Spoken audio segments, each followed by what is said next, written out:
Hello everyone, welcome to the Evil Empire. I'm your host, Evil Empire, and on this week's feature, it's Temur Flash. So the deck we have this week is one that came to us from the Hooglandia Open last weekend, and one of the things I noticed about this deck right away, it was a high-performing list, put to a 7-2 finish by Brad Williamson in the Hooglandia Open. And one of the things that jumped out to me right away was that it's trying to leverage the combo of Torrential Gearhulk flashing back Magma Opus, the idea being that you can ramp with Magma Opus earlier in the game, hopefully get to something like Nightpack Ambusher or Rewind on your third turn, be able to leverage the ramp from Magma Opus, then later on flashing back Magma Opus with Torrential Gearhulk, because of course it's an instant spell. So that's kind of the biggest thing that stood out to me, was that this deck was now incorporating a much more powerful endgame. Because I think a lot of times, honestly, like Nightpack Ambusher is good, but you also need secondary threat. You need another plan that might possibly threaten to overwhelm the opponent. And one of the things that's great about Magma Opus and Torrential Gearhulk, you're really going over the top very hard. You're essentially paying 6 mana with the Gearhulk to get the 6 mana thing with the Gearhulk and an 8 mana thing for free, totaling 14 mana. So the ability to basically double and then some your mana with Torrential Gearhulk feels really good in this deck. And other aspects of the deck that you might be familiar with are kind of the Simic Flash shell that was very popular right before it rotated. I think it was last fall it would have rotated out with M20 and all those cards. So Nightpack Ambusher, Rewind, and Growth Spiral, creating kind of the main shell of the deck. And then into that we have Memory Lapse, which is an excellent card from the Mystical Archive, and Brazen Borrower. And this card is exactly what everything Flash is all about in one card. You get a chance to bounce a permanent, and then it's virtual card advantage with the fact that you then get the 3/1 flyer on the end of it. And that 3/1 flyer can definitely clock the opponent hard, especially when we have something like Quandrix Command to be able to maybe either bounce something back to our hand, or maybe even probably more likely bounce something back to the opponent's hand and put a couple of counters on Brazen Borrower. I even had it happen once where I got to counter a Golos. The opponent used much of the mana for their turn to cast Golos. I countered Quandrix with Quandrix Command, countered the Golos, and then dropped the 2 counters on Brazen Borrower to make it a 5/2, which is a really sweet move with Quandrix Command. Although I really think I was just kind of testing out what the list was showing me at first, I really came to appreciate Quandrix Command, and it is one card in the deck that I think you might want to give it more of a chance. And I've also thought about maybe mixing in Prismari Command. Maybe like a 1 of Quandrix, 1 of Prismari, as a way to kind of get a little bit of more card filtering and a little bit of extra 2 damage to any target spell, along with maybe 1 or 2 of the other modes being pretty useful from Prismari Command. But Prismari Command is definitely seeing a lot of play. Quandrix Command, not so much at the moment, but I do think it is underrated and will eventually come to see some amount of play. It's really been sweet in this Flash shell.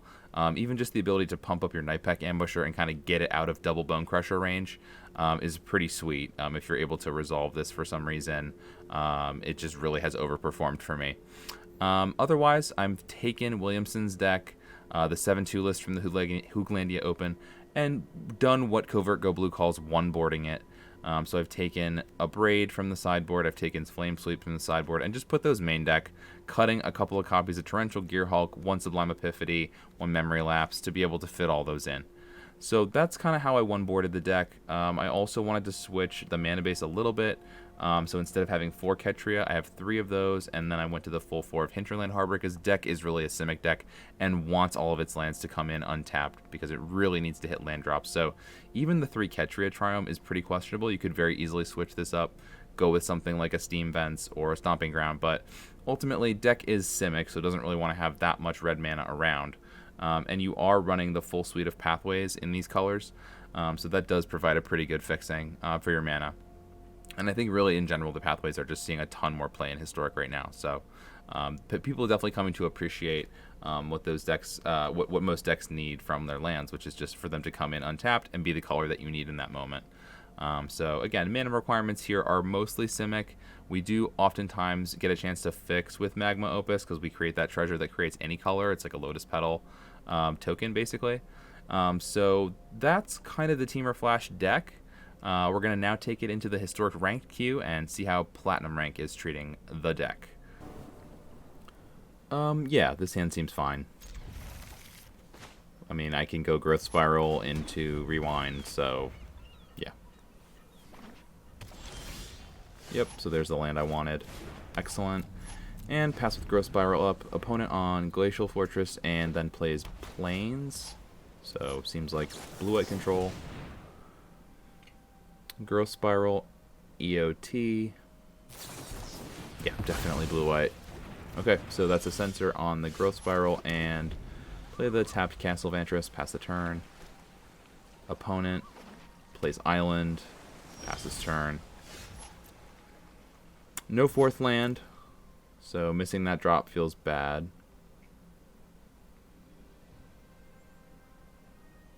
Opponent tanking.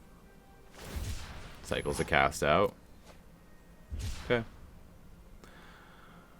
What else you got, opponent? Cycles second cast out. Okay. So, opponent plays Castle Vantress, 4 mana. Passes the turn. Oh. Oh, okay. Yeah, we obviously can't counter this because that's a problem. So, yeah, bounce it back to hand with Petty Theft. Karn is going to fetch something from the yard. Or, sorry, from the sideboard. Now it's limited to 7 slots at least. So, see what they get.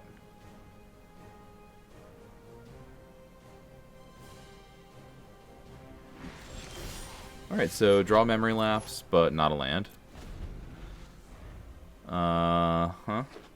Opponent 5th land. Very jealous. Very jealous of the opponent's 5th land. But just gonna pass the turn. Okay. Growth Spiral. Okay, that might dig us to the next land. And we don't really have to care about playing it on our turn. We can just leave it up, and that way Memory Lapse is up as well. Alright, so opponent gonna scry with the castle. What's the scry? 2 to the bottom. Okay, a couple of lands are gone. Opponent on 6. But nothing to play, so I'm gonna Growth Spiral. Okay, finally. Interland. Good, okay, 5th land. Play the island and pass the turn. And to the opponent. Plays Island, 7 mana. Plays Karn, the Great Creator. So Karn eats Memory Lapse. Goes back to the top of opponent's deck. And I play out Brazen Borrower, EOT. Ah, okay, yeah, tapped land feels really bad. Otherwise we could hold up a Sublime Epiphany and copy the Borrower, which would be sweet. But no such luck. So Karn again. Great creating. Okay, so take a rewind for that Karn. Are they going to play their counter spell here? They've got to have one. It's blue-white control, so it's just a question of are they going to play it or are they going to be coy about it? Okay, not willing to fight over the Karn. Untap these 4. So I will at least get a scry as well. Sink some mana into scry. Oh, okay, I forgot to do it. Yeah, so just attack with Borrower. Drew the Gear Hulk, which is pretty decent. Alright, so opponent plays a 2nd Castle Vantress. What is the play, opponent? You cycled those cast outs, so you don't have those. I don't have much in the yard. Okay, it's another Karn, the Great Creator. See if we can get it with rewind here. Yep, that's allowed. Okay, now taking pretty much the rest of their turn to do nothing. then I won't forget to do it this time. Land to the bottom, land to the bottom. The borrower in hand.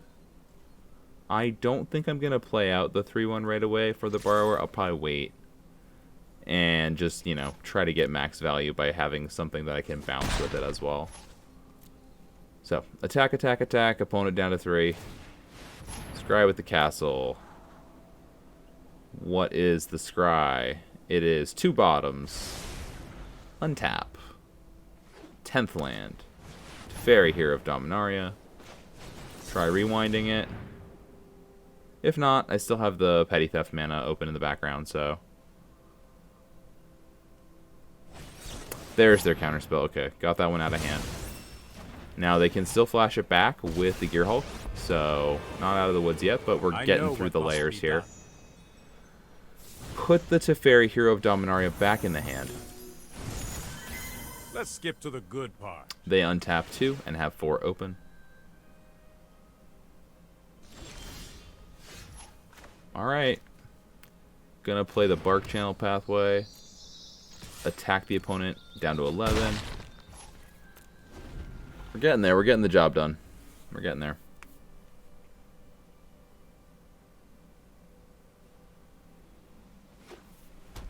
Alright, and now we have a Teferi, which was just in their hand. Makes sense, opponent, makes sense. Now, if we counter, then they can flash back and absorb, which would be really bad for us. So let's just let it resolve and not let them use the Gearhulk yet. Any longer. We need to move They quickly. can use the Gearhulk, but just not now.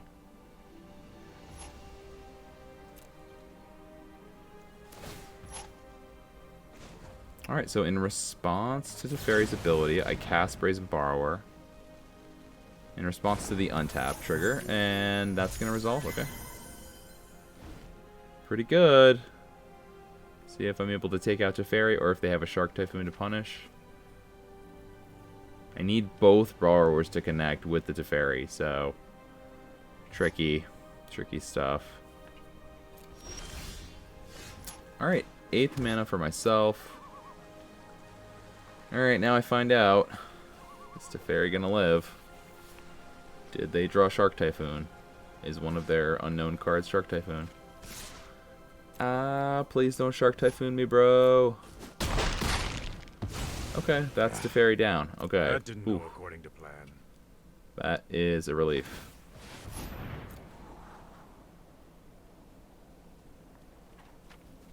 Okay, 2 to the bottom for opponent.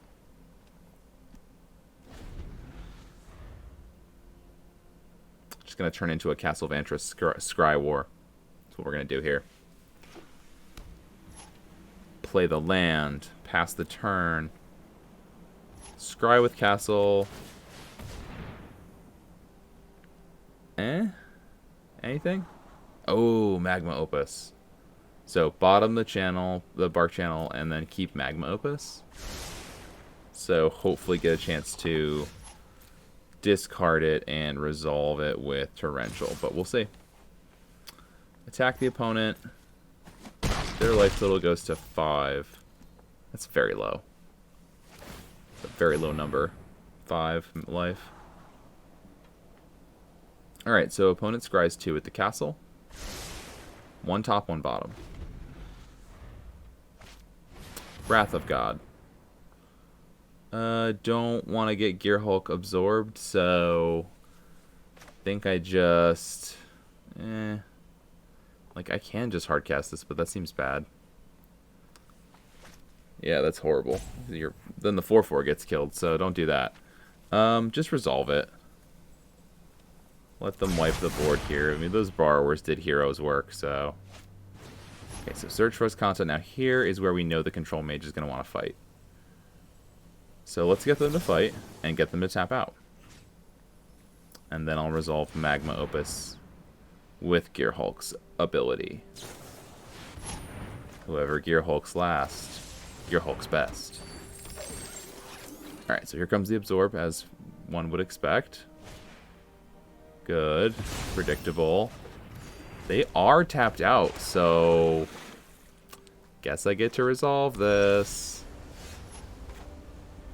Yeah, I'm just going to have to main phase it, because, like, why not? I didn't come here not to do this. I came here specifically to do this. Put it into play. Torrential Gearhulk. Flashback Magma Opus. Now, let's see. How do I want to divide the damage? Maybe I could get them to block with Gearhulk. Oh, it doesn't have haste or anything. It's not like... Yeah, okay. This was dumb. Let's just put all the damage at face. This is, like, totally dumb. Yeah, just cancel. Okay, try again. This time, all at opponent face. And I'll just tap the Gearhulk and, like, the remaining land. And that'll be fine. You know, obviously they're going to untap with a bunch of mana, and they'll be able to untap with Search Force Kanta open. So we got some work left to do here, and yeah, unfortunately I'm not even going to be able to Night Pack on their turn. Oh. I see. Huh. Okay. Seems fine.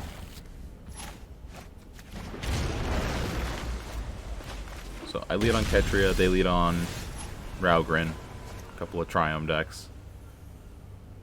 Play the Bark Channel side. Doesn't really matter which side I play there. So I do have a Braid up. So they play the Mistgate side of Hengegate Pathway. I am going to play Bark Channel Pathway on the Tide Channel side. So I have 2 green, 2 blue, and a red available. I have all my mana. Feels good. And then next turn I'll have Rewind up. So that's good, right? Okay. No play from the opponent. Pay the life for the Breeding Pool. Pass with Rewind up. And Rewind up. And a Braid and a Borrower. So I've got things to do on their turn. It's just what are they going to play that I might want to either counter or bounce or burn. Yeah, no, I can't let you fill the graveyard too much or ramp at all.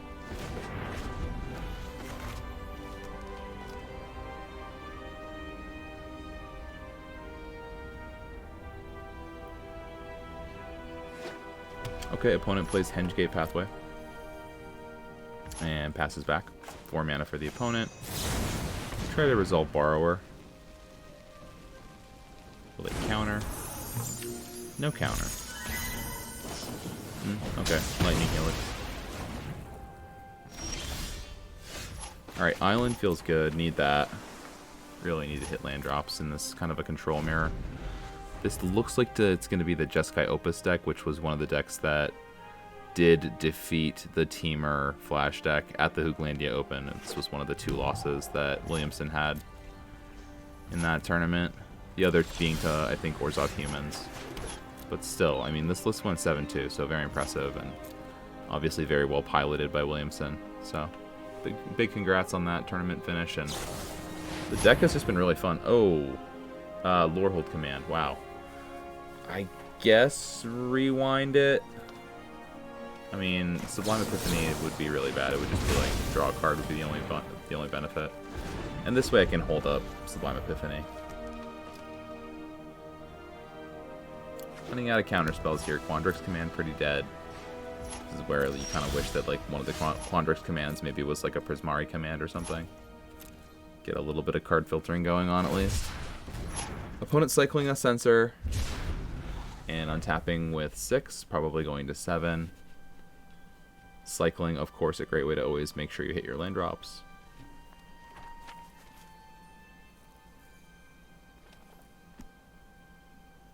What does opponent have? What does opponent have on 6 or 7 mana? Well, if they have the 7th, they could go to Fairy Counterspell backup, either Negate or Dovin's Veto. Oh dear. Some kind of Mizzix Mastery deck with Jeskai Ultimatum as the payoff in the yard.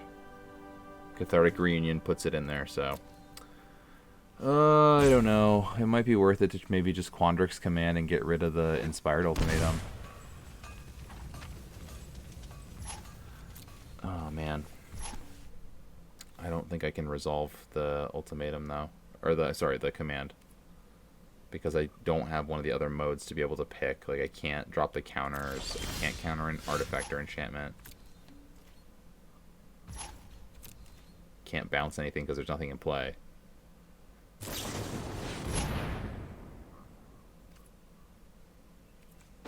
I see they're also using Prismari command to fill the yard. And then they're going to flash back with either maybe like a Scholar of the Lost Trove or a Mizzix Mastery. Like, use the Mastery to flash back an Inspired Ultimatum. Alright, so rewind the Prismari command. Keep them from... Oh, man. Oof. Gut punch. Alright. Pay the life. Ugh. Overload the Mastery feels really bad right here. It should probably be an insta-concede, but I'm trying to be good and play everything out, so... We're gonna let them do this right now. I wonder if they could just burn me out. Like, could they just, like, completely burn me out with all this burn?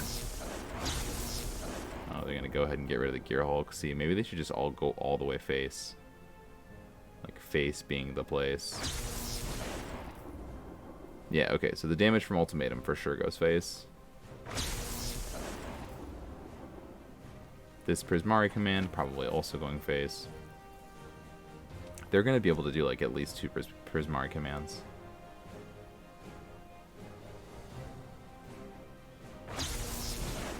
Well, I have to say, that's the first time somebody has resolved overloaded Mizzix Mastery against me, and it's quite devastating.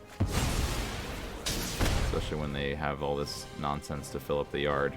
With, like, the Prismari command, and Faithless Looting, and Cathartic Reunion.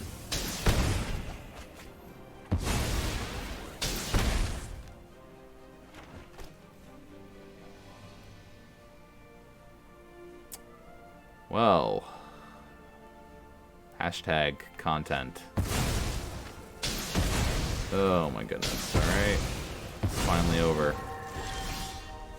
I get a turn again, yay.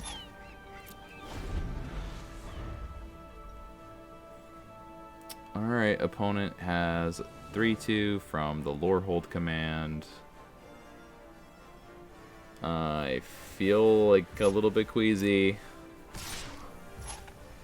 Attack. Down to 6.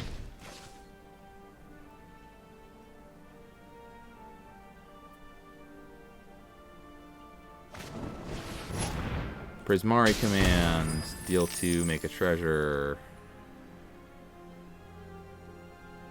Yeah, they have enough for Inspired Ultimatum here, so if they have that, I'm dead. Guess it could counter it, but... At this point, I should really only be countering things that are gonna be lethal. Alright, well, I'll try the Nightpack Ambusher thing. In response, foretell. In response, foretell. Okay. So, hopefully those aren't Doomscar. Because I know they have counter spell backup, so... Yeah.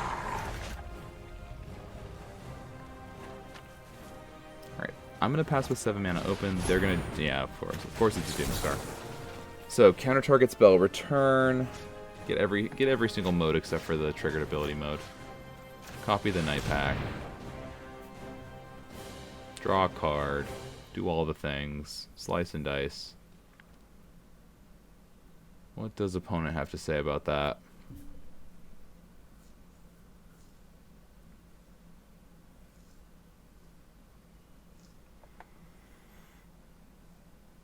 Other than that one of veto, I wonder how much counter magic they run.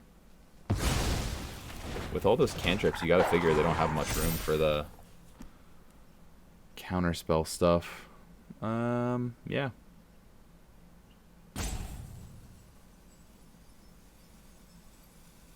Could chunk them pretty good here, but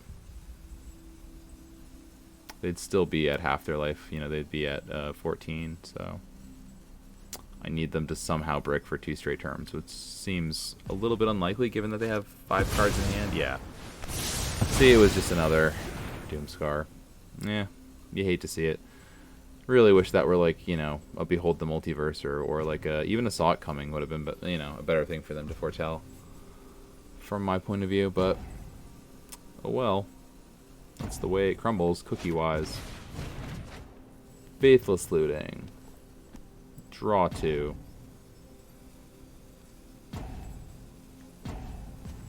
Discard 2. One of them Brainstorm.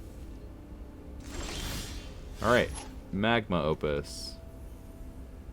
Don't think it does much here.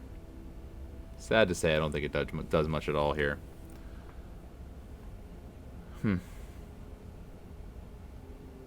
Yeah, I get a bad feeling I'm just going to get burned out by, like, Lorehold Command or Prismari Command or some nonsense. Inspired Ultimatum, even. Yeah, that's the one, okay. So, deal 5, gain 5, draw 5. And I lose. Alright, on to the next one. No. Yes, much better. Now, the question is, what do I put back? Do I put back the Magma Opus? I feel like the Magma Opus is going to ramp me into Night Pack.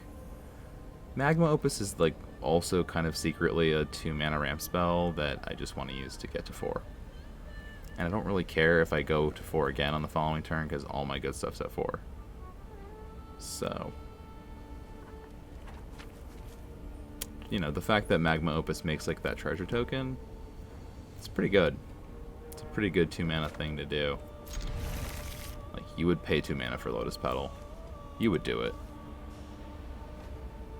Now, it here happens to have the benefit of also stocking the yard with a really big instant for Torrential, but meh, I'll just put back this red land and I'll be fine. Or the, sorry, the Flame Sweep. I didn't even have red anyway, so like I could make it, obviously I could fix for red with the Opus, but it seems pretty bad.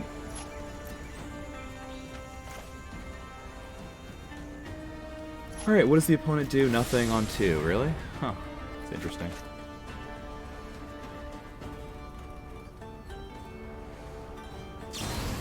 Ah, there's the 2-mana play, of course. The old Bone Crusher to the face. Classic play in Historic Magic.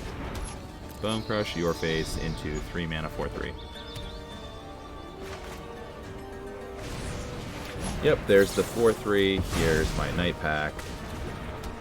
Can the opponent beat it? That's the question. Can the opponent beat the Night Pack? There's my 4th land. No attacks. Bring the wolf to the party.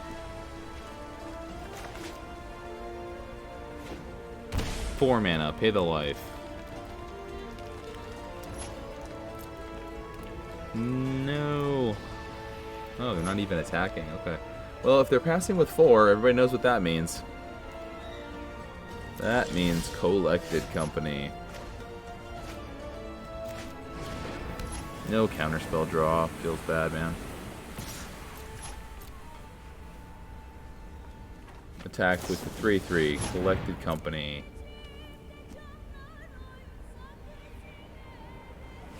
Oh. Alright, I'm not going to get the wolf, but I got to bounce the Scroll Spellbreaker so they trade with something of mine. I'm guessing they trade with the Voltaic Brawler, because Bone Crusher is a slightly better creature and you don't have to pay the energy to pump it. It just is a 4/3. Which is better than Brawler, even though Brawler gets trampled from that pump with the energy. Attack me for 4. Leave my life total at 14. And I'm going to play Borrower end of turn. The opponent has what? One thing they could have.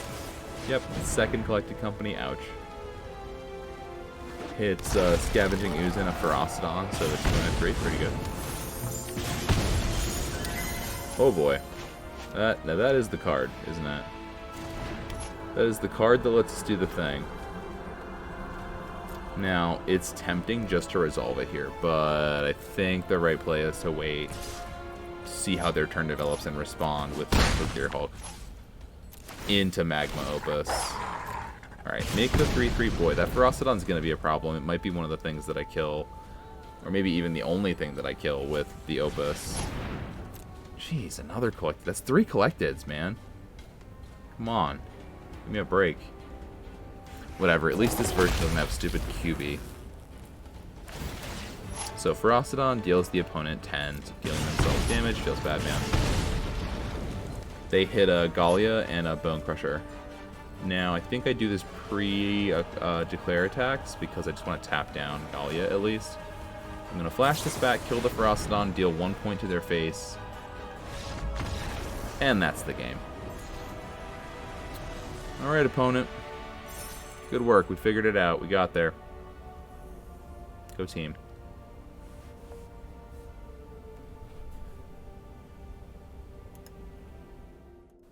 And I'm back with Temur Flash.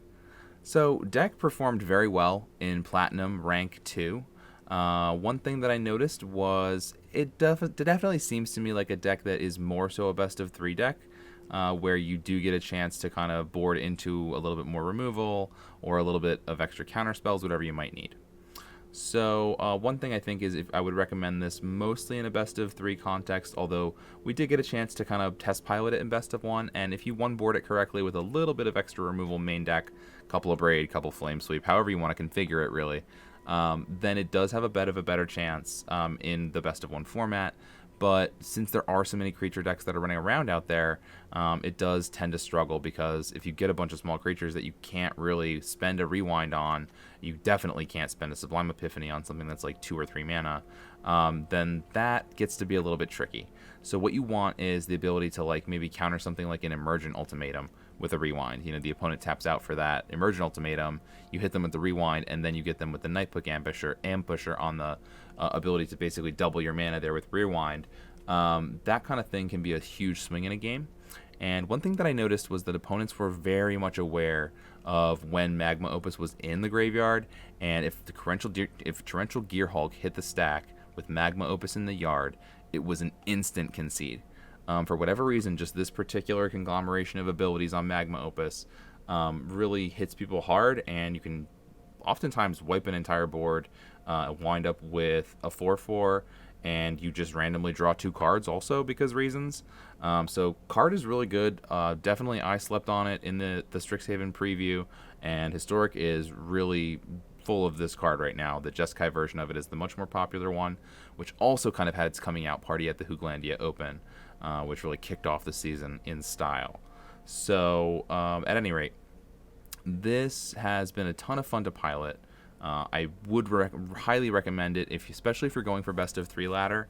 I just really think the ability to Growth Spiral into a Rewind or Night Pack is really, really huge. And you know, you might even think about adding other ways to 2 mana ramp into those 4 mana cards, because that really is one of the strongest plays you can make in the deck. Overall, again, just really having a ton of fun playing it, and I think the combo of Gearhulk into flashing back Magma Opus is one that we're going to see a lot in Historic, because it's just such a huge swing of damage, creating a creature, getting a little bit of card advantage, you know, kind of replacing itself and an extra card. Really a fantastic addition to the format. So that has been Temur Flash on Historic Weekly Feature, episode number 37. And thank you so much for watching the video. Like and subscribe below, and we'll see you again next week. This is Evil Empire, signing off.